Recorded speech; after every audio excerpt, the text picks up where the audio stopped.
नमस्कार, मैं मोहम्मद आसिफ। नेशनल समाचार में आप सबका स्वागत है। चीन के पूर्वी लद्दाख में यानी एलएसी से वापस बुलाए गए हैं 10,000 सैनिक। अब जानना ये होगा कि ऐसा क्यों हुआ और ये भी जानना है कि अब तक आखिर भारत और चीन का जो मसला है वो अभी तक क्यों नहीं सुलझ पाया है। लेकिन इससे पहले आइए आपको बताते हैं कि जो नया मामला है वो क्या है।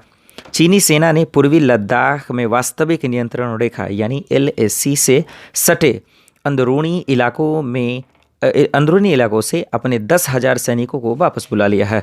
भारतीय सीमा के पास 200 किलोमीटर के दायरे से चीनी सैनिक हट गए हैं।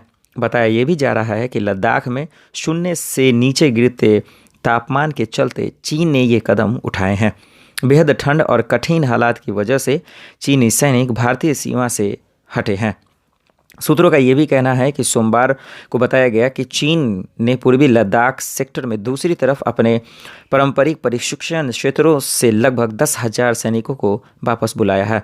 हालांकि एलएसी पर फ्रंट लाइन इलाकों में कई मोर्चों पर भारत और चीन दोनों देशों के जवान आमने सामने तैनात हैं। लद्दाख में भारतीय सीमा के पास पारंपरिक तौर पर जहां चीनी सैनिक ट्रेनिंग करते थे वो जगह फिलहाल खाली नज़र आ रही है। तो ये आप देख सकते हैं कि किस लिए 10,000 सैनिक जो है अचानक खाली कर दिए गया और उन्हें वापस बुलाया गया। चीनी सैनिक ने बुला लिया। तो उसका वजह ये है कि ठंड बहुत तेज़ हो रही है।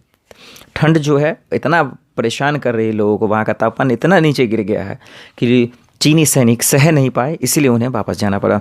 अब दूसरा जो मसला है वो क्या है कि आखिर इन दोनों के बीच की जो जुबानी जंग कह लीजिए, लड़ाई कह लीजिए, सैनिकों के बीच की लड़ाई कह लीजिए, ये जो सुलझ नहीं पा रही है उसका सिर्फ और सिर्फ एक रीज़न है, क्योंकि दोनों तरफ की जो राजनीतिक पार्टियां हैं उनको मैनेज करने में इन लोगों को कठिनाई हो रही है, जिसके चक्कर में जो है दोनों सैनिकों को परेशानी हो रही है और इसलिए ये मसला आज तक सुलझ नहीं पाया है।